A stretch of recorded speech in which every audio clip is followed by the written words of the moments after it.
Attack of the Dead Men. As dawn broke on August 6, 1915, the air thickened with tension as a sinister green cloud crept ominously across the landscape. What followed was a scene straight out of a horror movie that would haunt the nightmares of those who witnessed it. The toxic gas had been drifting over the old Russian imperial fortress of Osijek in what is now northeastern Poland. The fortress was in the middle of difficult-to-pass swampland, a passageway from Germany into deeper Russia. With the outbreak of hostilities, the Germans and the Russians fought bitterly, inflicting devastating casualties in a series of offensives and counteroffensives. In September 1914, the Germans launched their first attack against Osijek, sending 40 battalions of the 8th Army to overwhelm the fortress. In spite of being greatly outnumbered, the Russians managed to throw back the initial assault, counterattacking the Germans with 2 flanking maneuvers, which forced them to withdraw. The Germans would try again in February of 1915, this time wheeling up heavy artillery pieces to blast the obstinate fortress into dust. At least one of these pieces was a giant 420mm siege mortar, nicknamed Big Bertha, along with many other smaller pieces. The Germans rained shells on Osijek fortress for months, dropping over 1 million shells, but the Russians still did not give in. In July of 1915, the German war effort in the east was taken over by Field Marshal Paul von Hindenburg, hero of the crushing victory at the Battle of Tannenberg. With the new leadership came a new strategy to finally deal with the stubborn Russians in Osijek. Hindenburg brought up 14 battalions to overwhelm the fortress, along with 30 batteries of gas artillery, 30 large siege guns, a sapper battalion, and specialist troops who were trained to breach fortifications. In total, around 7,000 German soldiers were sent to eliminate the stubborn Russian defenders. Facing this force was a garrison made up of the 226th Zemlyansk Regiment, as well as some units of militia, around 900 men in total. For weeks, the fortress was bombarded relentlessly, the Germans shooting thousands of artillery rounds, but the Russians again refused to surrender, and the attackers were growing increasingly frustrated with their lack of progress. In early August, German leadership authorized the use of the most infamous weaponry of the First World War. In addition to the regular high-explosive artillery shells, the Germans also had access to a large quantity of chlorine and bromine gas, and waited for an opportunity to use it. Chlorine gas is a devastating chemical agent that was first used as a weapon at Ypres in April 1915 against the British. It's a pale green-yellow gas that is much heavier than air, which means that a cloud will hover at ground level rather than dissipate into the atmosphere. When it comes into contact with moisture, such as in the eyes, mouth, or lungs, it turns into hydrochloric acid, a corrosive chemical that damages the surrounding tissue and can lead to death if inhaled in sufficient quantities. Lower doses can lead to eye irritation, respiratory distress, and vomiting. One of the major flaws of chlorine gas as a weapon is that it's easy to spot, being a pale green cloud, and has a distinctive odor, described as a combination of pineapple and pepper. This gave those under a gas attack an opportunity to take countermeasures, such as moving to higher ground or donning their gas masks.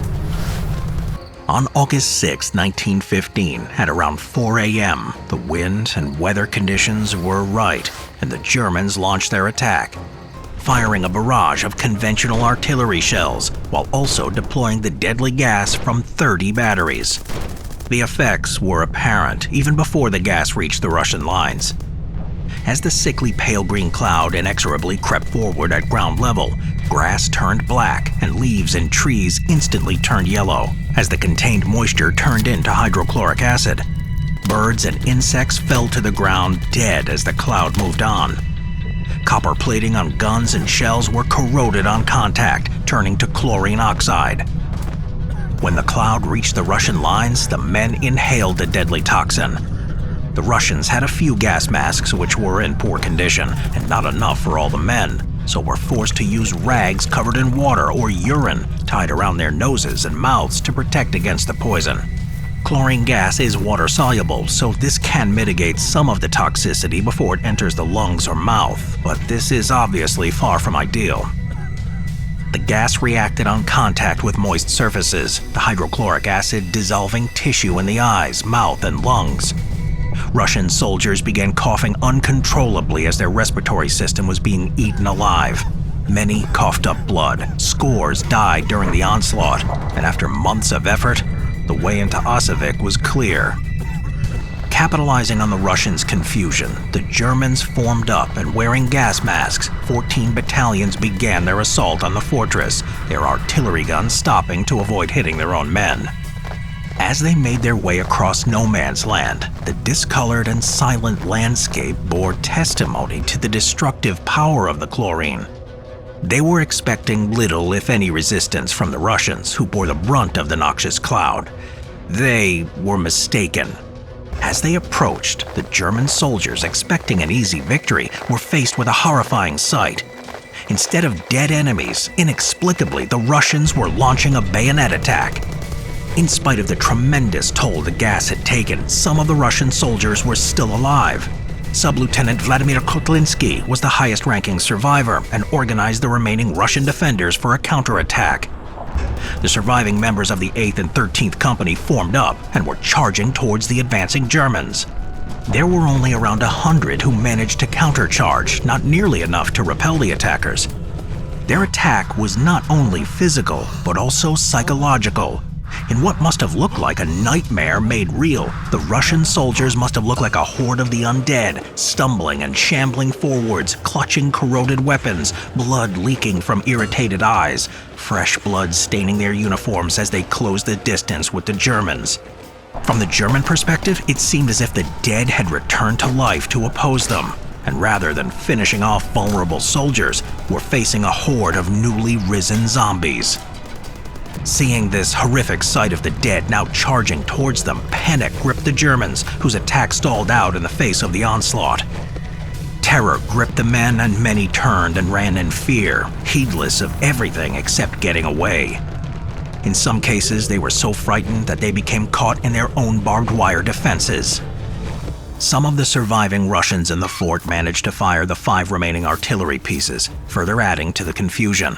The once confident advance became a rout, and the attack on Osijek once again ended in failure. In spite of their heroics, the garrison was in terrible shape, with the vast majority of the 900 men killed, wounded, or incapacitated by the gas attack. Many who participated in the attack of the dead men, as newspapers would later call it, succumbed to their injuries. 2 weeks after the attack, the fortress, which had been a thorn in the side of the Germans, was abandoned. Though it never fell to the enemy directly, German successes on other sections of the front threatened to surround and cut off Osijek. The Germans would occupy the location until 1919, not seeing any further fighting. It would transfer to Polish authority and then be controlled by the Red Army during World War II until overrun by the Wehrmacht. After the war, control was again transferred to the Polish military. Today, some parts of the fortress are still under control of the Polish military, though a portion of the site is open to tourists, a monument to one of the stranger and more horrific events in a war known for its devastation and carnage.